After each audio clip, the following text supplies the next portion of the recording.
Dear पिला माने आज आम आलोचना करबा दशम श्रेणी जीव विज्ञान प्रथम अध्याय पोषण केउथुरु आमे सहजरे शक्ति आहरण करिथाउ। ऑप्शन ए पुष्टिसार, ऑप्शन बी स्नेहसार, ऑप्शन सी श्वेतसार, ऑप्शन डी धातुसार। केउथुरु आमे सहजरे शक्ति आहरण करिथाउ। तेबे एहार सठिक उत्तर हेउछि आमे मुख्यतः श्वेतसार ठारू सहजरे शक्ति आहरण करिथांती। परवर्ती प्रश्न शरीर वृद्धि नूतन कोष और तंतु गठन पाई क्यों खाद्य एकांत आवश्यक। ऑप्शन ए एमिनो अम्ल, ऑप्शन बी स्नेहसार, option C protein, option D धातुसार। शरीर वृद्धि नूतन कोष और तंतु गठन पाई क्यों खाद्य एकांत आवश्यक। तेबे एहार सठिक उत्तर हेउछि प्रोटीन। वृद्धि एवं विकास पाई प्रोटीन निहाती आवश्यक। परवर्ती प्रश्न दांत और हाड़र गठन पाई क्यों धातुसार आवश्यक। दांत और हाड़र गठन पाई option A calcium, option B iron, option C phosphorus, option D potassium. दांत और हाड़र गठन पाई क्यों धातुसार आवश्यकता रही। तेबे एहार सठिक उत्तर हेउछि कैल्शियम। कैल्शियम जहाँ एक प्रकारर धातुसार अटे। परवर्ती प्रश्न केउं खाद्य उपादान शरीर रे आयन संतुलन रक्षा करिबारे प्रमुख भूमिका ग्रहण करे। शरीर रे आयन संतुलन रक्षा करिबारे ऑप्शन ए धातुसार, option B iron, option C phosphorus, option D स्नेहसार। केउं खाद्य उपादान शरीर रो आयन संतुलन रक्षा करिबारे। तेबे एहार सठिक उत्तर हेउछि धातुसार आयन रखिबारे सहाय्य करे। परवर्ती प्रश्न नाइट्रेट प्रस्तुतकारी बैक्टेरिया केउथिरु शक्ति आहरण करिथाय। नाइट्रेट प्रस्तुतकारी बैक्टेरिया ऑप्शन ए सूर्यालोक, ऑप्शन बी रासायनिक शक्ति, ऑप्शन सी अजैव रासायनिक प्रक्रिया, ऑप्शन डी प्रोटीन।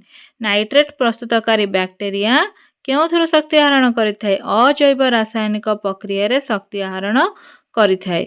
परवर्ती प्रश्न केउटी परजीवी उद्भिद नुहे। उद्भिद नुहे परजीवी ऑप्शन ए मलांग, option B plasmodium, option C rafflesia, option D निर्मूली। केउटी परजीवी उद्भिद नुहे। तेबे टिके चिंता करिबा एवं उत्तर देबा देखिबा केतोटी उत्तर आपण माने ठीक दे पारुछंती। तेबे प्लाज्मोडियम एक परजीवी उद्भिद नुहे। परवर्ती प्रश्न कोष रसरे शतकड़ा केते भाग जल रही थाए। कोष रसरे शतकड़ा केते भाग जल रही थाए। ऑप्शन ए 50 रु 60, ऑप्शन बी 60 रु 70, ऑप्शन सी 70 रु 80, ऑप्शन डी 70 रु 90। तेबे कोष रसरे शतकड़ा 70 रु 90 भाग जल थाए। परवर्ती प्रश्न केउ माने उद्भिद बा प्राणी ठारू सरलीकृत खाद्य सीधा सड़ख ग्रहण करी निजर पुष्टि साधन करुथिबा जीव अटंती।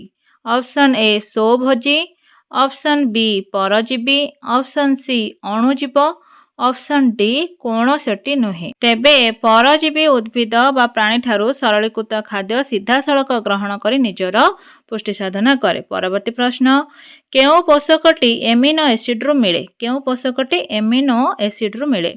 ऑप्शन ए सी बा कार्बन, ऑप्शन बी एन बा नाइट्रोजन, ऑप्शन सी एच बा हाइड्रोजन, ऑप्शन डी ओ बा ऑक्सीजन। केउ पोषकटी एमिनो एसिड रु मिले। तेबे एहार सठिक उत्तर हेउछि सी बा कार्बन। कार्बन पोषकटी एमिनो एसिड रु मिले। परवर्ती प्रश्न राफ्लेसिया रे केउ पोषण देखा जाए। राफ्लेसिया रे केउ पोषण देखा जाए। ऑप्शन ए परजीवीय, ऑप्शन बी प्राणीसम, ऑप्शन सी मृतोपजीवीय, ऑप्शन डी सहजीवीय। राफ्लेसिया रे केउ पोषण देखा जाइथाय। तेबे एहार सठिक उत्तर हेउछि परजीवीय पोषण देखा जाइथाय राफ्लेसिया रे। परवर्ती प्रश्न जेउ जीव निज खाद्य निजे प्रस्तुत करि पारे ताहाको कोन कुहा जाय। जेउ जीव निज खाद्य निजे प्रस्तुत करे। तेबे ऑप्शन ए सोभोजी, ऑप्शन बी परभोजी, ऑप्शन सी सहजीवी, ऑप्शन डी मृतोपजीवी। जेउ जीव निज खाद्य निजे प्रस्तुत करि पारे ताहाको सोभोजी बोली कहिथांती। मने रखंतु सोभोजी। परवर्ती प्रश्न आलोक श्लेषण प्रक्रिया रे सृष्टि होथिबा मंडदकु केउ रासायनिक पदार्थ द्वारा परीक्षा करा जाय।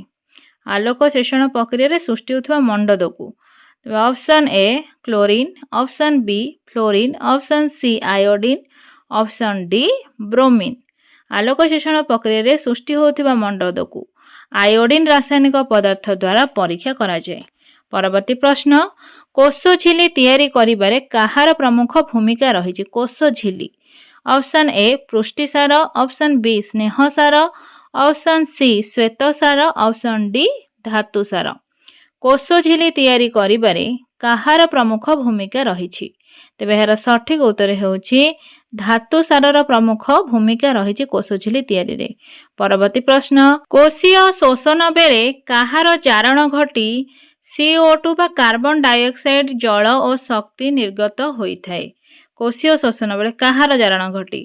Option A sucrose, option B glucose, option C protein, option D urea. कोषीय शोषण बेले ग्लूकोज र जारण घटी शक्ति निर्गत हुए। परवर्ती प्रश्न हिमोग्लोबिन गठन पाई केउंटी आवश्यक होइथाय। Haemoglobin option A calcium, option B लौह, option C protein, option D urea. Haemoglobin गठन पाई केउंटी आवश्यक होइथाय। तेबे एहार सठिक उत्तर हेउछि लौह। हिमोग्लोबिन गठन पाई लौहर आवश्यकता होइथाय। परवर्ती प्रश्न प्रोटीन र परिपाकरु कौन मिले। प्रोटीन र परिपाकरु कौन मिले। Option A lipid, option B glucose, option C ATP, option D amino अम्ल। प्रोटीन र परिपाकरु कौन मिले। तेबे एहार सठिक उत्तर हेउछि प्रोटीन र परिपाकरु एमिनो अम्ल मिले। परवर्ती प्रश्न जल रे द्रवीभूत विटामिन केउथिरु मिलिथाय।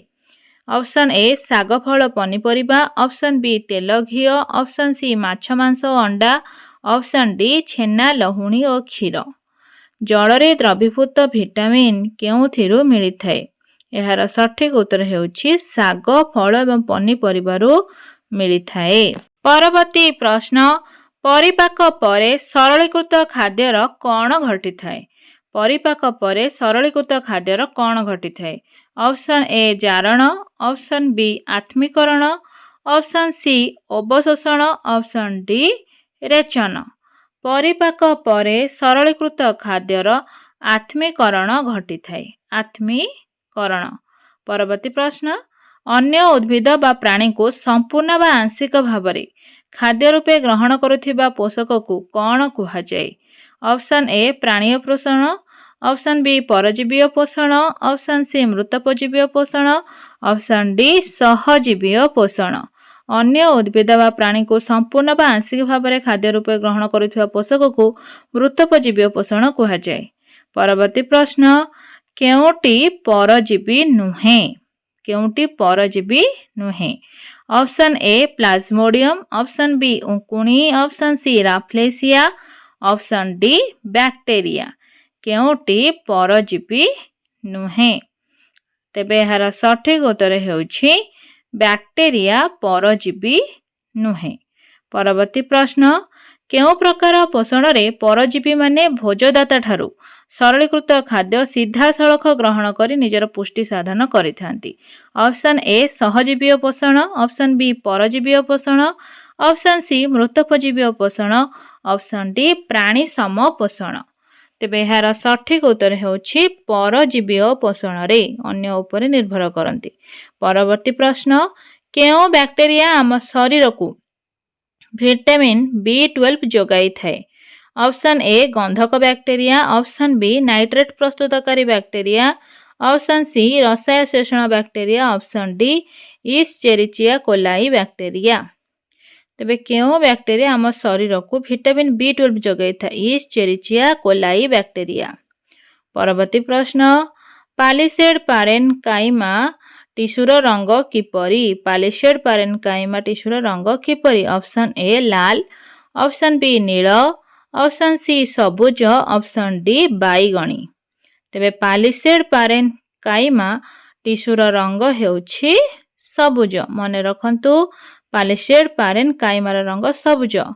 परवर्ती प्रश्न थाइलाकॉइड थाक गुडी को कौन कुहाଯାଏ। थाइलाकॉइड थाक गुडी को कौन कुहाଯାଏ। Option A grana, option B lumen, option C chloroplast, option D stoma. Thylakoid ଥାକ ଗୁଡ଼ିକୁ ଗ୍ରାନା ବୋଲି କୁହାଯାଏ। ମନେ ରଖନ୍ତୁ, ଗ୍ରାନା ବୋଲି କୁହାଯାଏ। ପରବର୍ତ୍ତୀ ପ୍ରଶ୍ନ, ଥାଇଲାକଏଡ୍ ଥଳି ଭିତର ସ୍ଥାନକୁ କ'ଣ କୁହାଯାଏ? ଥାଇଲାକଏଡ୍ ଥଳି ଭିତର ସ୍ଥାନକୁ କ'ଣ କୁହାଯାଏ? Option A grana, option B lumen, option C chloroplast, option D stoma. Thylakoid ଥଳି ଭିତର ସ୍ଥାନକୁ କ'ଣ କୁହାଯାଏ? ଲୁମେନ୍ ବୋଲି କୁହାଯାଏ। ମନେ ରଖନ୍ତୁ, ଥଳି ଭିତର ସ୍ଥାନକୁ ଲୁମେନ୍ ବୋଲି କୁହାଯାଏ। ପରବର୍ତ୍ତୀ ପ୍ରଶ୍ନ, ଆଲୋକ ଶୋଷଣ ସଂସ୍ଥା କିଏ ସୃଷ୍ଟି କରିଥାନ୍ତି? ଅପସନ୍ ଏ ବିଭିନ୍ନ ସନ୍ତରକ ବା ଏନ୍ଜାଇମ୍, ଅପସନ୍ ବି ଦ୍ୱିସ୍ତରୀୟ ଝିଲ୍ଲି ସଦୃଶ ଥାଇଲାକଏଡ୍, ଅପସନ୍ ସି ଗଠନଯୁକ୍ତ ଥାଇଲାକଏଡ୍ ଓ ଷ୍ଟ୍ରୋମାରସ, ଅପସନ୍ ଡି କ୍ଲୋରୋଫିଲ୍ ପ୍ରୋଟିନ୍ ଇତ୍ୟାଦି। ଆଲୋକ ଶୋଷଣ ସଂସ୍ଥା ଗଠନଯୁକ୍ତ ଥାଇଲାକଏଡ୍ ଓ ଷ୍ଟୋମାରସ ସୃଷ୍ଟି କରିଥାନ୍ତି। ପରବର୍ତ୍ତୀ ପ୍ରଶ୍ନ, କ୍ଲୋରୋପ୍ଲାଷ୍ଟ କାହା ମାଧ୍ୟମରେ ଆଲୋକ ଶକ୍ତିକୁ ବ୍ୟବହାର କରି ଗ୍ଲୁକୋଜ୍ ସଂଶ୍ଳେଷଣ କରିଥାଏ? Option A enzyme, option B କୋଷ ଜୀବକ, option C chlorophyll, option D ଆଲୋକ ଶ୍ଳେଷଣ।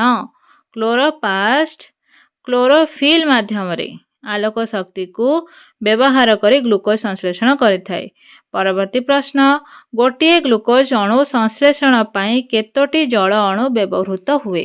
ଗୋଟିଏ ଗ୍ଲୁକୋଜ୍ ଅଣୁ ସଂଶ୍ଳେଷଣ ପାଇଁ କେତୋଟି ଜଳ ଅଣୁ ବ୍ୟବହୃତ ହୁଏ? ଅପସନ୍ ଏ 1, option B 2, option C 6, option D 12। ଗୋଟିଏ ଗ୍ଲୁକୋଜ୍ ଅଣୁ ସଂଶ୍ଳେଷଣ ପାଇଁ 12ଟି ଜଳ ଅଣୁ ବ୍ୟବହୃତ ହୁଏ। ପରବର୍ତ୍ତୀ ପ୍ରଶ୍ନ, ଆଲୋକ ପ୍ରକ୍ରିୟା କେଉଁଠି ସଂଗଠିତ ହୋଇଥାଏ? ଥାଇଲାକଏଡ୍ ଝିଲ୍ଲି, ନା option B stroma, option C grana, option D lumen. ଆଲୋକ ପ୍ରକ୍ରିୟା କେଉଁଠି ସଂଗଠିତ ହୋଇଥାଏ? ତେବେ ଏହାର ସଠିକ୍ ଉତ୍ତର ହେଉଛି ଥାଇଲାକଏଡ୍ ଝିଲ୍ଲି। ଆଲୋକ ପ୍ରକ୍ରିୟା ଥାଇଲାକଏଡ୍ ଝିଲ୍ଲିରେ ସଂଗଠିତ ହୋଇଥାଏ। ପରବର୍ତ୍ତୀ ପ୍ରଶ୍ନ, ପ୍ରଥମ ଆଲୋକ ପ୍ରତିକ୍ରିୟା କେନ୍ଦ୍ରର ନାମ କ'ଣ? Option A P680, option B P720, option C P880, option D P700। ତେବେ ପ୍ରଥମ ଆଲୋକ ପ୍ରତିକ୍ରିୟା କେନ୍ଦ୍ର ନାମ ହେଉଛି P700। ପରବର୍ତ୍ତୀ ପ୍ରଶ୍ନ, ତେଲର ଦ୍ରବଣୀୟ ଭିଟାମିନ୍ କେଉଁଥିରୁ ମିଳେ? ତେଲର ଦ୍ରବଣୀୟ ଭିଟାମିନ୍ କେଉଁଥିରୁ ମିଳେ? ଅପସନ୍ ଏ ଉଦ୍ଭିଦଜାତ ତେଲ, ଅପସନ୍ ବି ଫଳ, ଅପସନ୍ ସି ଶାଗ, ଅପସନ୍ ଡି ପନିପରିବା। ତେଲର ଦ୍ରବଣୀୟ ଭିଟାମିନ୍ କେଉଁଥିରୁ ମିଳିଥାଏ? ତାହାର ସଠିକ୍ ଉତ୍ତର ହେଉଛି ଉଦ୍ଭିଦଜାତ ତେଲଠାରୁ ମିଳିଥାଏ। ପରବର୍ତ୍ତୀ ପ୍ରଶ୍ନ, ଆଲୋକ ପ୍ରକ୍ରିୟାର ପ୍ରଥମ ପର୍ଯ୍ୟାୟରେ ପ୍ରଥମ ଆଲୋକ ଗ୍ରହଣ କରିଥିବା କ୍ଲୋରୋଫିଲ୍ ଅଣୁ ଶେଷରେ କେଉଁଠି ପହଞ୍ଚିଥାଏ? ଅପସନ୍ ଏ ଥାଇଲାକଏଡ୍ ଝିଲ୍ଲି, ଅପସନ୍ ବି ଆଲୋକ ପ୍ରତିକ୍ରିୟା କେନ୍ଦ୍ର, option C chloroplast, option D କୋଷ ଜୀବକ। ତେବେ ଏହାର ସଠିକ୍ ଉତ୍ତର ହେଉଛି ଆଲୋକ ପ୍ରତିକ୍ରିୟା କେନ୍ଦ୍ର। ପରବର୍ତ୍ତୀ ପ୍ରଶ୍ନ, କେଲଭିନ୍ ଚକ୍ରର କେଉଁ ପର୍ଯ୍ୟାୟରେ ଗ୍ଲୁକୋଜ୍ ସଂଶ୍ଳେଷଣ ଘଟେ? କେଲଭିନ୍ ଚକ୍ରର କେଉଁ ପର୍ଯ୍ୟାୟରେ ଗ୍ଲୁକୋଜ୍ ସଂଶ୍ଳେଷଣ ଘଟେ? ଅପସନ୍ ଏ ପ୍ରଥମ, ଅପସନ୍ ବି ଦ୍ୱିତୀୟ, ଅପସନ୍ ସି ତୃତୀୟ, ଅପସନ୍ ଡି ଶେଷ ପର୍ଯ୍ୟାୟ। ତେବେ କେଲଭିନ୍ ଚକ୍ରର ଦ୍ୱିତୀୟ ପର୍ଯ୍ୟାୟରେ ଗ୍ଲୁକୋଜ୍ ସଂଶ୍ଳେଷଣ ଘଟିଥାଏ। ପରବର୍ତ୍ତୀ ପ୍ରଶ୍ନ, ଅନ୍ଧକାର ପ୍ରକ୍ରିୟାର ଗ୍ରାହକ ଅଣୁକୁ କ'ଣ କୁହାଯାଏ? Option A RuBisCO, option B ATP, option C RuBP, option D NADPH. ଅନ୍ଧକାର ପ୍ରକ୍ରିୟାର ଗ୍ରାହକ ଅଣୁକୁ କ'ଣ କୁହାଯାଏ? ତାହାକୁ କୁହାଗଲା ଆର୍ୟୁବିପି। ଅନ୍ଧକାର ପ୍ରକ୍ରିୟାର ଗ୍ରାହକ ଅଣୁ। ପରବର୍ତ୍ତୀ ପ୍ରଶ୍ନ, ପାକନଳୀର ଚଳନକୁ କ'ଣ କୁହାଯାଏ? ପାକନଳୀର ଚଳନକୁ କ'ଣ କୁହାଯାଏ?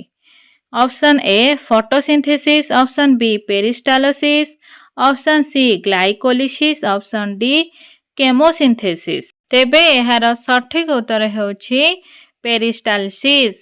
ପାକନଳୀର ଚଳନକୁ ପେରିଷ୍ଟାଲସିସ୍ ବୋଲି କୁହାଯାଏ। ପରବର୍ତ୍ତୀ ପ୍ରଶ୍ନ, କାହାର ସଂକୋଚନ ଓ ଶିଥିଳନ ଯୋଗୁଁ ଖାଦ୍ୟ ଗ୍ରସନୀରୁ ମଳଦ୍ୱାର ପର୍ଯ୍ୟନ୍ତ ଯାଇଥାଏ।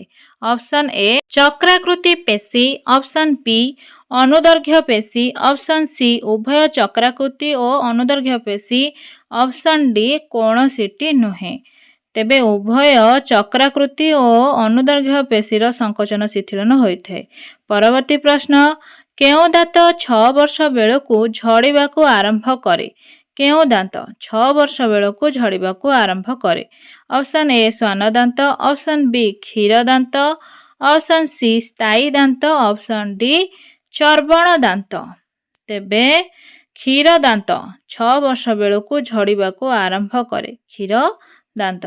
ପରବର୍ତ୍ତୀ ପ୍ରଶ୍ନ, କେଉଁ ଏନ୍ଜାଇମ୍ ଆମ ଲାଳରେ ଥାଏ? କେଉଁ ଏନ୍ଜାଇମ୍ ଆମ ଲାଳରେ ଥାଏ? Option A protease, option B ptyalin, option C lipase, option D amylase. କେଉଁ ଏନ୍ଜାଇମ୍ ଆମ ଲାଳରେ ଥାଏ? ତେବେ ଏହାର ସଠିକ୍ ଉତ୍ତର ହେଉଛି ଟାୟାଲିନ୍। ଟାୟାଲିନ୍ ଆମ ଲାଳରେ ଥାଏ, ସେ ପ୍ରକାରର ଏନ୍ଜାଇମ୍। ପରବର୍ତ୍ତୀ ପ୍ରଶ୍ନ, ଜଣେ ବୟସ୍କ ଲୋକର ତଳ ଓ ଉପର ମାଢ଼ିରେ କେତୋଟି ଦାନ୍ତ ରହିଛି? ବୟସ୍କ ଲୋକର ଅପସନ୍ ଏ 36ଟି, ଅପସନ୍ ବି 64ଟି, ଅପସନ୍ ସି 32ଟି, ଅପସନ୍ ଡି 16ଟି। ଜଣେ ବୟସ୍କ ଲୋକର ତଳ ଓ ଉପର ମାଢ଼ିରେ ମୋଟ କେତେ ଦାନ୍ତ ଥାଏ? ଏହାର ସଠିକ୍ ଉତ୍ତର ହେବ 32ଟି ଦାନ୍ତ ଥାଏ, 32ଟି। ପରବର୍ତ୍ତୀ ପ୍ରଶ୍ନ, ପ୍ରତି ମାଢ଼ିରେ ଥିବା ଛେଦକ ଦାନ୍ତ ସଂଖ୍ୟା କେତେ? ପ୍ରତି ମାଢ଼ିରେ ଥିବା ଛେଦକ ଦାନ୍ତ ସଂଖ୍ୟା option A 2, option B 4, option C 6, option D 3। ତେବେ ପ୍ରତି ମାଢ଼ିରେ କେତୋଟି ଛେଦକ ଦାନ୍ତ ରହିଛି? ଏହାର ସଠିକ୍ ଉତ୍ତର ହେଉଛି 2ଟି। ଛେଦକ ଦାନ୍ତ ସଂଖ୍ୟା ହେଉଛି 2। ପରବର୍ତ୍ତୀ ପ୍ରଶ୍ନ, ଜିଭ କାହା ଦ୍ୱାରା ସ୍ୱାଦ ବାରିପାରେ? ଅପସନ୍ ଏ ଲାଳ, option B enzyme, option C ଖାଦ୍ୟ ମୁକୁଳ, ଅପସନ୍ ଡି ସ୍ୱାଦ ମୁକୁଳ। ତେବେ ଜିଭ କାହା ଦ୍ୱାରା ସ୍ୱାଦ ବାରିପାରେ? ଏହାର ସଠିକ୍ ଉତ୍ତର ହେଉଛି ଖାଦ୍ୟ ମୁକୁଳ। ଖାଦ୍ୟ ମୁକୁଳ ଦ୍ୱାରା ଜିଭ ସ୍ୱାଦ ବାରିପାରିଥାଏ। ପରବର୍ତ୍ତୀ ପ୍ରଶ୍ନ, ଶ୍ୱାସନଳୀର ଦ୍ୱାରକୁ କ'ଣ କୁହାଯାଏ? ଶ୍ୱାସନଳୀର ଦ୍ୱାରକୁ କ'ଣ କୁହାଯାଏ? Option A gullet, option B epiglottis, option C glottis, option D କପାଟିକା। ଶ୍ୱାସନଳୀର ଦ୍ୱାରକୁ କ'ଣ କୁହାଯାଏ? ଏହାର ସଠିକ୍ ଉତ୍ତର ହେଉଛି ଗ୍ଲଟିସ୍। ଶ୍ୱାସନଳୀର ଦ୍ୱାରକୁ ଗ୍ଲଟିସ୍ ବୋଲି କୁହାଯାଏ। ପରବର୍ତ୍ତୀ ପ୍ରଶ୍ନ, ଖାଦ୍ୟ ଗିଳିବା ସମୟରେ କାହା ଦ୍ୱାରା ଶ୍ୱାସନଳୀର ଦ୍ୱାର ବନ୍ଦ ରହିଥାଏ? ଖାଦ୍ୟ ଗିଳିବା ସମୟରେ option A gullet, option B epiglottis, option C glottis, option D କପାଟିକା। ଖାଦ୍ୟ ଗିଳିବା ସମୟରେ ଏପିଗ୍ଲଟିସ୍ ଦ୍ୱାରା ଶ୍ୱାସନଳୀର ଦ୍ୱାର ବନ୍ଦ ରହେ, ଏପିଗ୍ଲଟିସ୍। ପରବର୍ତ୍ତୀ ପ୍ରଶ୍ନ, ପାକସ୍ଥଳୀର ଉପର ଅଂଶ କାହା ନିକଟରେ ଥିବାରୁ ଏହି ଭାଗକୁ କାର୍ଡ଼ିଆକ୍ ଷ୍ଟୋମାକ୍ କୁହାଯାଏ? ଅପସନ୍ ଏ ଯକୃତ, ଅପସନ୍ ବି ବୃକକ୍, ଅପସନ୍ ସି ଫୁସ୍ଫୁସ୍, ଅପସନ୍ ଡି ହୃତ୍ପିଣ୍ଡ। ପାକସ୍ଥଳୀର ଉପର ଅଂଶ ହୃତ୍ପିଣ୍ଡ ନିକଟରେ ଥିବାରୁ ଏହି ଭାଗକୁ କାର୍ଡ଼ିଆକ୍ ଷ୍ଟୋମାକ୍ ବୋଲି କୁହାଯାଏ। ପରବର୍ତ୍ତୀ ପ୍ରଶ୍ନ, କେଉଁଟି କ୍ଷୁଦ୍ରାନ୍ତର ଅଂଶବିଶେଷ ନୁହେଁ? ଅପସନ୍ ଏ ଗ୍ରହଣୀ, option B jejunum, option C colon, option D ଇଲିୟମ୍।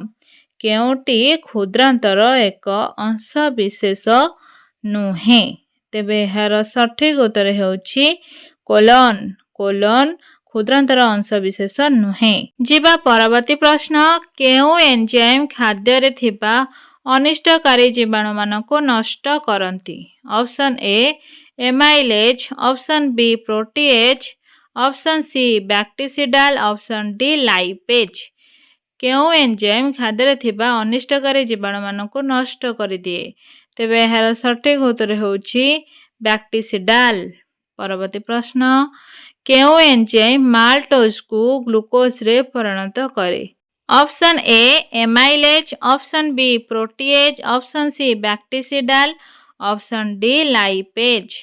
କେଉଁ ଏନ୍ଜାଇମ୍ ମାଲ୍ଟୋଜ୍କୁ ଗ୍ଲୁକୋଜ୍ରେ ପରିଣତ କରେ? ତେବେ ଏହାର ସଠିକ୍ ଉତ୍ତର ହେଉଛି ଏମାଇଲେଜ୍। ଏମାଇଲେଜ୍ ଏନ୍ଜାଇମ୍ ମାଲ୍ଟୋଜ୍କୁ ଗ୍ଲୁକୋଜ୍ରେ ପରିଣତ କରେ। ପରବର୍ତ୍ତୀ ପ୍ରଶ୍ନ, କେଉଁଟି ମଣିଷ ଶରୀରର ସର୍ବବୃହତ ଗ୍ରନ୍ଥି ଅଟେ? ମଣିଷ ଶରୀରର ସର୍ବବୃହତ ଗ୍ରନ୍ଥି। ଅପସନ୍ ଏ ଲାଳ ଗ୍ରନ୍ଥି, ଅପସନ୍ ବି ଯକୃତ, ଅପସନ୍ ସି ଜଠର ଗ୍ରନ୍ଥି, ଅପସନ୍ ଡି ଅଗ୍ନାଶୟ।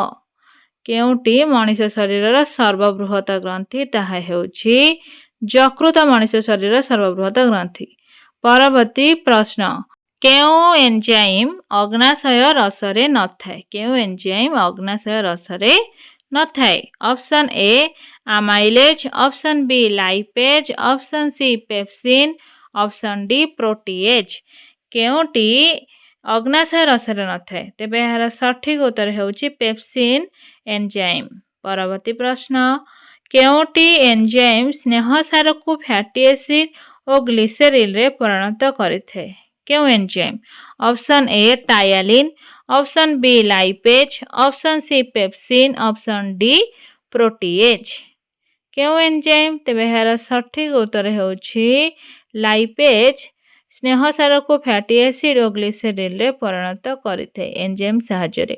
ପରବର୍ତ୍ତୀ ପ୍ରଶ୍ନ, କେଉଁ ଏନ୍ଜାଇମ୍ ଲବଣ ଆମ୍ଳ ମାଧ୍ୟମରେ ସକ୍ରିୟ ହୁଏ? କେଉଁ ଏନ୍ଜାଇମ୍ ଲବଣ ଆମ୍ଳ ମାଧ୍ୟମରେ ସକ୍ରିୟ ହୁଏ? Option A ptyalin, option B lipase, option C pepsin, option D protease. କେଉଁ ଏନ୍ଜାଇମ୍ ଲବଣ ଆମ୍ଳ ମାଧ୍ୟମରେ ସକ୍ରିୟ ହୁଏ? ତେବେ ଏହାର ସଠିକ ଉତ୍ତର ହେଉଛି ପେପ୍ସିନ୍। ପେପ୍ସିନ୍ ଏନ୍ଜାଇମ୍ଟା ଲବଣ ଆମ୍ଳରେ ସକ୍ରିୟ ହୁଏ।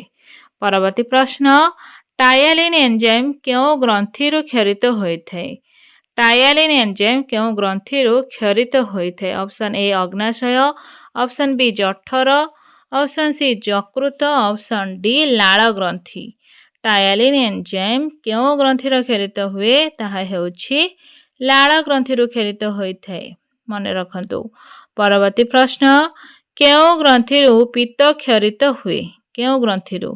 ଅପସନ୍ ଏ ଅଗ୍ନାଶୟ, ଅପସନ୍ ବି ଜଠର, ଅପସନ୍ ସି ଯକୃତ, ଅପସନ୍ ଡି ଲାଳ ଗ୍ରନ୍ଥି। କେଉଁ ଗ୍ରନ୍ଥିରୁ ପିତ୍ତ କ୍ଷରିତ ହୋଇଥାଏ? ତେବେ ଏହାର ସଠିକ ଉତ୍ତର ହେଉଛି ଯକୃତ। ତେଣୁ ଯକୃତ ଗ୍ରନ୍ଥିରୁ ପିତ୍ତ କ୍ଷରିତ ହୋଇଥାଏ। ପରବର୍ତ୍ତୀ ପ୍ରଶ୍ନ, ଇଲେକ୍ଟ୍ରନ୍ ପ୍ରବାହ ସମଗ୍ର ଥାଇଲାକଏଡ୍ ଭିତରକୁ ପ୍ରବାହିତ ଉଦ୍ଜାନ କେଉଁଥିରୁ ବାହାରିଥାଏ? Option A chlorophyllin, option B ATP, option C ଯକୃତ, ଅପସନ୍ ଡି ଏଡିପି। ଇଲେକ୍ଟ୍ରନ୍ ପ୍ରବାହ ସମଗ୍ର ଥାଇଲାକଏଡ୍ ଭିତରକୁ ପ୍ରବାହିତ ଉଦ୍ଜାନ କ୍ଲୋରୋଫିଲିନ୍ ଠାରୁ ବାହାରିଥାଏ। କ୍ଲୋରୋଫିଲିନ୍। ପରବର୍ତ୍ତୀ ପ୍ରଶ୍ନ, କାହା ଦ୍ୱାରା ସ୍ନେହସାର ଜାତୀୟ ଖାଦ୍ୟରେ ଇମଲ୍ସିଫିକେସନ୍ ହୋଇଥାଏ? ଅପସନ୍ ଏ ଲବଣ ଆମ୍ଳ, ଅପସନ୍ ବି ପିତ୍ତ, option C enzyme, option D hormone. ତେବେ ଏହାର ସଠିକ ଉତ୍ତର ହେଉଛି କାହା ଦ୍ୱାରା ସ୍ନେହସାର ଜାତୀୟ ଖାଦ୍ୟର ଇମଲ୍ସିଫିକେସନ୍ ହୋଇଥାଏ? ତାହା ହେଉଛି ପିତ୍ତ। ପିତ୍ତ ଦ୍ୱାରା ହୋଇଥାଏ। ପରବର୍ତ୍ତୀ ପ୍ରଶ୍ନ, କେଉଁ ଗ୍ରନ୍ଥିରୁ ଉଭୟ ହର୍ମୋନ୍ ଓ ଏନ୍ଜାଇମ୍ କ୍ଷରଣ ହୋଇଥାଏ? କେଉଁ ଗ୍ରନ୍ଥିରୁ ଉଭୟ ହର୍ମୋନ୍ ଓ ଏନ୍ଜାଇମ୍ କ୍ଷରଣ ହୋଇଥାଏ? ଅପସନ୍ ଏ ଯକୃତ, ଅପସନ୍ ବି ଅଗ୍ନାଶୟ, ଅପସନ୍ ସି ପାକସ୍ଥଳୀ, ଅପସନ୍ ଡି ବୃହଦନ୍ତ୍ର। ତେବେ ଏହାର ସଠିକ ଉତ୍ତର ହେଉଛି ଅଗ୍ନାଶୟ ଗ୍ରନ୍ଥିରୁ ଉଭୟ ହର୍ମୋନ୍ ଓ ଏନ୍ଜାଇମ୍ କ୍ଷରଣ ହୋଇଥାଏ। ପରବର୍ତ୍ତୀ ପ୍ରଶ୍ନ, କେଉଁଟି ଖାଦ୍ୟନଳୀର ଶେଷ ଅଂଶ? ଅପସନ୍ ଏ ଯକୃତ, ଅପସନ୍ ବି ଅଗ୍ନାଶୟ, ଅପସନ୍ ସି ପାକସ୍ଥଳୀ, ଅପସନ୍ ଡି ବୃହଦନ୍ତ୍ର। କେଉଁଟି ଖାଦ୍ୟନଳୀର ଶେଷ ଅଂଶ ଅଟେ? ତେବେ ଏହାର ସଠିକ ଉତ୍ତର ହେଉଛି କ'ଣ? ବୃହଦନ୍ତ୍ର। ବୃହଦନ୍ତ୍ର ଖାଦ୍ୟନଳୀର ଶେଷ ଅଂଶ ଅଟେ। ପରବର୍ତ୍ତୀ ପ୍ରଶ୍ନ, ଶ୍ୱାସନଳୀର ଦ୍ୱାରରେ ଥିବା ତରୁଣାସ୍ଥିର ପ୍ଲେଟ୍କୁ କ'ଣ କୁହାଯାଏ? Option A epiglottis, option B glottis, option C gullet, option D ବୃହଦନ୍ତ୍ର। ଶ୍ୱାସନଳୀର ଦ୍ୱାରରେ ଥିବା ତରୁଣାସ୍ଥିର ପ୍ଲେଟ୍କୁ ଏପିଗ୍ଲଟିସ୍ ବୋଲି କୁହାଯାଏ। ମନେ ରଖନ୍ତୁ ଏପିଗ୍ଲଟିସ୍। ପରବର୍ତ୍ତୀ ପ୍ରଶ୍ନ, କେଉଁଠାରେ ଖାଦ୍ୟ ପଦାର୍ଥର ଅବଶୋଷଣ ହୁଏ ନାହିଁ? ଅପସନ୍ ଏ ଜେଜୁନମ୍, ଅପସନ୍ ବି ପାକସ୍ଥଳୀ, ଅପସନ୍ ସି ମୁଖଗହ୍ୱର, ଅପସନ୍ ଡି ବୃହଦନ୍ତ୍ର। କେଉଁଠାରେ ଖାଦ୍ୟ ପଦାର୍ଥର ଅବଶୋଷଣ ହୁଏ ନାହିଁ? ଏହାର ସଠିକ ଉତ୍ତର ହେଉଛି ମୁଖଗହ୍ୱରଠାରେ ଅବଶୋଷଣ ହୁଏ ନାହିଁ। ପରବର୍ତ୍ତୀ ପ୍ରଶ୍ନ ଇଲିୟମ ଓ ସିକିମର ସଂଯୋଗ ସ୍ଥଳରେ କେଉଁ ଅବଶେଷ ଅଙ୍ଗ ରହିଛି? Option A cardiac stomach, option B vermiform appendix, option C epiglottis, option D ମଳଦ୍ୱାର। ଇଲିୟମ ଓ ସିକିମର ସଂଯୋଗ ସ୍ଥଳରେ ଭର୍ମିଫର୍ମ ଆପେଣ୍ଡିକ୍ସର ଅବଶେଷ ଅଙ୍ଗ ରହିଛି। ପରବର୍ତ୍ତୀ ପ୍ରଶ୍ନ ଜଳ ଓ କେତେକ ଇଲେକ୍ଟ୍ରୋଲାଇଟ୍ର ଅବଶୋଷଣ କେଉଁଠି ହୋଇଥାଏ? ଅପସନ୍ ଏ ବୃହଦନ୍ତ୍ର, ଅପସନ୍ ବି କ୍ଷୁଦ୍ରାନ୍ତ୍ର, ଅପସନ୍ ସି ପାକସ୍ଥଳୀ, ଅପସନ୍ ଡି ମୁଖ ଗହ୍ୱର। ଜଳ ଓ କେତେକ ଇଲେକ୍ଟ୍ରୋଲାଇଟ୍ର ଅବଶୋଷଣ କେଉଁଠି ହୋଇଥାଏ? ଏହାର ସଠିକ୍ ଉତ୍ତର ହେଲା ବୃହଦନ୍ତ୍ରରେ ହୋଇଥାଏ। ମନେ ରଖନ୍ତୁ ବୃହଦନ୍ତ୍ର। ପରବର୍ତ୍ତୀ ପ୍ରଶ୍ନ ପାକନଳୀର କେଉଁଠାରେ ସରଳୀକୃତ ଖାଦ୍ୟ ପଦାର୍ଥର ଅବଶୋଷଣ ହୋଇଥାଏ? ପାକନଳୀର କେଉଁଠାରେ? ଅପସନ୍ ଏ ବୃହଦନ୍ତ୍ର, ଅପସନ୍ ବି କ୍ଷୁଦ୍ରାନ୍ତ୍ର, ଅପସନ୍ ସି ପାକସ୍ଥଳୀ, ଅପସନ୍ ଡି ମୁଖ ଗହ୍ୱର। ପାକନଳୀର କେଉଁଠାରେ? ପାକନଳୀର କ୍ଷୁଦ୍ରାନ୍ତଠାରେ ସରଳୀକୃତ ଖାଦ୍ୟ ପଦାର୍ଥର ଅବଶୋଷଣ ହୋଇଥାଏ। ପରବର୍ତ୍ତୀ ପ୍ରଶ୍ନ ମଣ୍ଡଦ କାହା ସଂସ୍ପର୍ଶରେ ଆସିଲେ ନୀଳବର୍ଣ୍ଣ ଧାରଣ କରେ? Option A iodine, option B ଫୁଟନ୍ତା ସୁରାସାର, option C sodium chloride, option D potassium chloride. ମଣ୍ଡଦ କାହା ସଂସ୍ପର୍ଶରେ ଆସିଲେ ନୀଳବର୍ଣ୍ଣ ଧାରଣ କରେ? ତେବେ ଏହାର ସଠିକ୍ ଉତ୍ତର ହେଉଛି ଆୟୋଡିନ୍। ମଣ୍ଡଦ ଆୟୋଡିନ୍ ସଂସ୍ପର୍ଶରେ ଆସିଲେ ନୀଳବର୍ଣ୍ଣ ଧାରଣ କରେ। ପରବର୍ତ୍ତୀ ପ୍ରଶ୍ନ ଫୁଟନ୍ତା ସୁରାସାରରେ ସବୁଜ ପତ୍ରକୁ ବୁଡ଼ାଇଲେ ଏହା କେଉଁ ରଙ୍ଗ ହୋଇଥାଏ? ଅପସନ୍ ଏ ନୀଳ, ଅପସନ୍ ବି ସବୁଜ, ଅପସନ୍ ସି ନାଲି, ଅପସନ୍ ଡି ବର୍ଣ୍ଣହୀନ। ଫୁଟନ୍ତା ସୁରାସାରରେ ସବୁଜ ପତ୍ରକୁ ବୁଡ଼ାଇଲେ ଏହା କେଉଁ ରଙ୍ଗ ହୋଇଥାଏ? ଏହାର ସଠିକ୍ ଉତ୍ତର ହେବ ବର୍ଣ୍ଣହୀନ ହୋଇଥାଏ। ଫୁଟନ୍ତା ସୁରାସାରରେ ବର୍ଣ୍ଣହୀନ ହେବ। ପରବର୍ତ୍ତୀ ପ୍ରଶ୍ନ ଉଦ୍ଭିଦ ବା ଉଦ୍ଭିଦଜାତ ପଦାର୍ଥ ଭକ୍ଷଣ କରୁଥିବା ପ୍ରାଣୀକୁ କ'ଣ କୁହାଯାଏ? ଅପସନ୍ ଏ ମାଂସାହାରୀ, ଅପସନ୍ ବି ଶାକାହାରୀ, ଅପସନ୍ ସି ସର୍ବାହାରୀ, ଅପସନ୍ ଡି ତୃଣଭୋଜୀ। ଉଦ୍ଭିଦ ବା ଉଦ୍ଭିଦଜାତ ପଦାର୍ଥ ପୋଷକକୁ ଭକ୍ଷଣ କରୁଥିବା ପ୍ରାଣୀକୁ ଶାକାହାରୀ ବୋଲି କୁହାଯାଏ। ମନେ ରଖନ୍ତୁ ଶାକାହାରୀ। ପରବର୍ତ୍ତୀ ପ୍ରଶ୍ନ କେଉଁ ଖାଦ୍ୟ ଉପାଦାନକୁ ଲାଇପେଜ୍ ଫ୍ୟାଟି ଏସିଡ୍ ଓ ଗ୍ଲିସେରିଲ୍ରେ ପରିଣତ କରିଥାଏ? ଅପସନ୍ ଏ ଶ୍ୱେତସାର, ଅପସନ୍ ବି ପୁଷ୍ଟିସାର, ଅପସନ୍ ସି ସ୍ନେହସାର, ଅପସନ୍ ଡି ଭିଟାମିନ୍। କେଉଁ ଖାଦ୍ୟ ଉପାଦାନକୁ ଲାଇପେଜ୍ ଫ୍ୟାଟି ଏସିଡ୍ ଓ ଗ୍ଲିସେରିଲ୍ରେ ପରିଣତ କରିଥାଏ? ଏହାର ସଠିକ୍ ଉତ୍ତର ହେବ ସ୍ନେହସାର। ସ୍ନେହସାରର ଉପାଦାନକୁ। ପରବର୍ତ୍ତୀ ପ୍ରଶ୍ନ କଷ୍ଟିକ୍ ପଟାସ କେଉଁ ଗ୍ୟାସକୁ ଅବଶୋଷଣ କରେ? କଷ୍ଟିକ୍ ପଟାସ କେଉଁ ଗ୍ୟାସକୁ ଅବଶୋଷଣ କରେ? ଅପସନ୍ ଏ carbon dioxide, option B O2 ବା ଅମ୍ଳଜାନ, ଅପସନ୍ ସି N2 ବା ନାଇଟ୍ରୋଜେନ୍, ଅପସନ୍ ଡି H2 ବା ହାଇଡ୍ରୋଜେନ୍ ଯାହାକୁ ଆମେ ଓଜୋନ ବୋଲି କହିଥାନ୍ତି। ତେବେ କଷ୍ଟିକ୍ ପଟାସ କେଉଁ ଗ୍ୟାସକୁ ଅବଶୋଷଣ କରେ? ତାହା ହେଉଛି ଅଙ୍ଗାରକାମ୍ଳ କାର୍ବନ ଡାଇଅକ୍ସାଇଡ୍। ପରବର୍ତ୍ତୀ ପ୍ରଶ୍ନ ନିର୍ମୂଳୀ ରାଫ୍ଲେସିଆ ଜୋକ ଇତ୍ୟାଦି କେଉଁ ପ୍ରକାରର ପୋଷଣର ଅନ୍ତର୍ଭୁକ୍ତ? ନିର୍ମୂଳୀ ରାଫ୍ଲେସିଆ ଜୋକ ଇତ୍ୟାଦି କେଉଁ ପ୍ରକାରର ପୋଷଣର ଅନ୍ତର୍ଭୁକ୍ତ? ଅପସନ୍ ଏ ପରଜୀବୀ, ଅପସନ୍ ବି ସହଜୀବୀ, ଅପସନ୍ ସି ମୃତପୋଜୀବୀ, ଅପସନ୍ ଡି ପ୍ରାଣୀସମ। ତେବେ ଏହାର ସଠିକ୍ ଉତ୍ତର ହେଉଛି ପରଜୀବୀୟ ପୋଷଣର ଅନ୍ତର୍ଭୁକ୍ତ ଅଟନ୍ତି। ପରବର୍ତ୍ତୀ ପ୍ରଶ୍ନ ଖାଦ୍ୟକୁ ଚାଇମ୍ରେ ପରିଣତ କରି ପାଚକ ରସ କେଉଁଠୁ ନିଃସୃତ ହୋଇଥାଏ? ଅପସନ୍ ଏ ଗ୍ରସନୀ, ଅପସନ୍ ବି ମୁଖ ଗହ୍ୱର, ଅପସନ୍ ସି ପାକସ୍ଥଳୀ, ଅପସନ୍ ଡି ବୃହଦନ୍ତ୍ର। ଖାଦ୍ୟକୁ ଚାଇମ୍ରେ ପରିଣତ କରି ପାଚକ ରସ ପାକସ୍ଥଳୀରୁ ନିଃସୃତ ହୋଇଥାଏ। ପରବର୍ତ୍ତୀ ପ୍ରଶ୍ନ ଆମ ଶରୀରରେ କେତେ ଯୋଡ଼ା ଲାଳ ଗ୍ରନ୍ଥି ରହିଛି? ଅପସନ୍ ଏ 2 ଯୋଡ଼ା, ଅପସନ୍ ବି 3 ଯୋଡ଼ା, ଅପସନ୍ ସି 4 ଯୋଡ଼ା, ଅପସନ୍ ଡି 5 ଯୋଡ଼ା। ଆମ ଶରୀରରେ କେତେ ଯୋଡ଼ା ଲାଳ ଗ୍ରନ୍ଥି ରହିଛି? ତେବେ ଏହାର ସଠିକ୍ ଉତ୍ତର ହେଉଛି ଆମ ଶରୀରରେ 3 ଯୋଡ଼ା ଲାଳ ଗ୍ରନ୍ଥି ରହିଛି। କେତୋଟି? 3 ଯୋଡ଼ା। ଯିବା ପରବର୍ତ୍ତୀ ପ୍ରଶ୍ନ ଥାଇଲାକଏଡ୍ ପରିବେଶରେ କାହାର ଆଲୋକ ବିଶ୍ଳେଷଣ ଫଳରେ ଅମ୍ଳଜାନ ନିର୍ଗତ ହୁଏ? Option A glucose, option B ସହକାରକ, option C proton, option D ଜଳ ଅଣୁ। ତେବେ ଥାଇଲାକଏଡ୍ ପରିବେଶରେ जल अणुर आलोक विश्लेषण फल अम्लजान निर्गत हुए। जल अणुर विश्लेषण। परवर्ती प्रश्न NADPH और ATP उभय मिसी कौन गठन करती? ऑप्शन ए आलोक शोषण संस्था, ऑप्शन बी आलोक शक्ति, ऑप्शन सी अंधकार प्रक्रिया, ऑप्शन डी आलोक प्रतिक्रिया केंद्र। NADPH और ATP उभय मिसी आलोक श्लेषण शक्ति गठन करती। आलोक श्लेषण शक्ति। परवर्ती प्रश्न पत्रर केउठारे अंधकार प्रक्रिया संगठित होइथाय? पत्रर केउठारे अंधकार प्रक्रिया संगठित होइथाय? Option A stroma, option B grana, option C lumen, option D thylakoid. तेबे यार सठिक उत्तर हेउछि पत्रर स्ट्रोमा ठारे अंधकार प्रक्रिया संगठित होइथाय। परवर्ती प्रश्न केउ एंजाइम अंधकार प्रक्रिया रे प्रथमे CO2 बा कार्बन डाइऑक्साइड को जैव पदार्थ रे विबंधित करिबारे सहाय्य करे?